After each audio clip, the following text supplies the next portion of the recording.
Mainit na po ang ating kasirola. Ngayon, ilalagay ko na po itong luya. Isasabay ko na rin po itong bawang na hindi dinurog. Binalatan lang po itong bawang. So, ang purpose natin yan, i-brown sila hanggang lumabas ang lasa nila at yung aroma nila. So, medyo magtatagal ng konti yan, mga 1 hanggang 2 minuto ang paggigisa natin. Sinadya ko po talagang hindi maliit yung hiwa ng luya. Tapos sinadya ko rin hindi dinurog yung bawang. Para yung sabaw, siya, medyo clear kapag natapos po yung luto natin.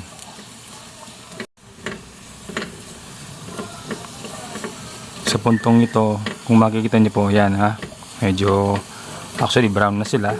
So, yan, pasok na po yan sa ating ang gusto mangyari. So, lumalabas na po yung lasa niyan.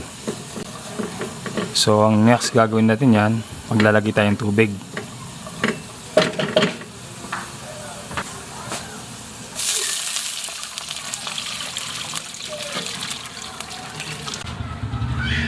Isa't kalahating litro po ng tubig yan.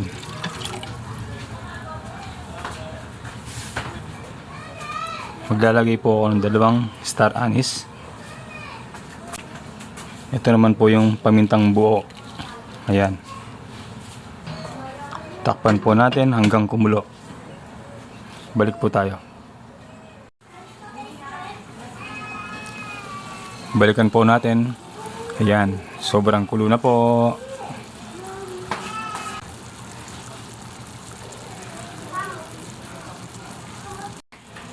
Next step po natin, lalagyan na po natin yung buong manok. Ito po yung buong manok.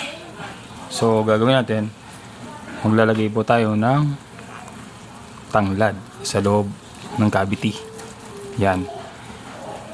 Para yung tanglad maglalabas ng lasa, mapupunta lahat sa laman at sa buong katawan ng manok. Ngayon, lalagyan na po natin yung manok. Dahan-dahan lang po para hindi po kayong papaso. Ayan. Napansin nyo ba yung mga ingredients ko, hindi ko sila nilusaw para yung sabaw hindi masyadong marumi. Yan. I mean, hindi marumi, kumbaga makalat. Yan, ito pa. Naglagay po ako ng 2 sibuyas. Ayan. Maglalagay po tayo ng asin. Mamaya maglalagay din tayo ng patis. Yan, asin muna. Ngayon, takpan na natin ng mga 15 minutes. Balik po tayo mamaya. Makalipas po ang 15 minutes, open na po natin. Yun ang gandang tignan, no?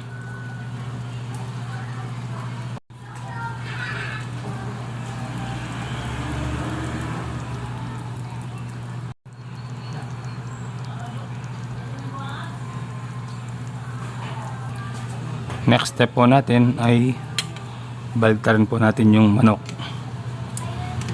Sana hindi po mapunit yung balat para magandang presentable niya mamaya. Dahan-dahan lang po.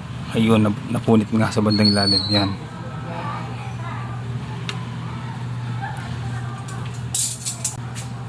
Takpan po natin ulit ng mga 15 minutes para maluto po yung bandang likod. Balik po tayo mamaya. Balik po tayo. Yan. After 15 minutes. So, baliktarin po natin ulit. Mukhang malambot po siya, grabe. Sana hindi sana hindi masira ang laman niya. Yan. Dahan-dahan lang po tayo. Huwag kang bibitiw. Ay, nasira na yung balat niya. Grabe, malambot na po kasi. Maglagay po tayo ng konting kasubha para maging red konti ng maging pulang bagya yung sabaw niya. Maglalagay po tayo ng celery, Yan ang mga gulay niya. Yan. Lalagay din tayo ng carrots para makulay. Maganda pong ihanda yan sa medianoche o kaya noche buena. Yan o. Meron din tayong sayote. Yan. Panigurado masarap yan. Punong-puno rin siya ng gulay.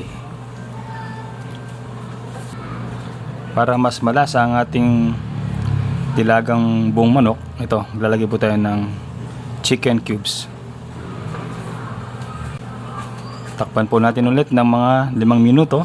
Pagkatapos, ready na po yan.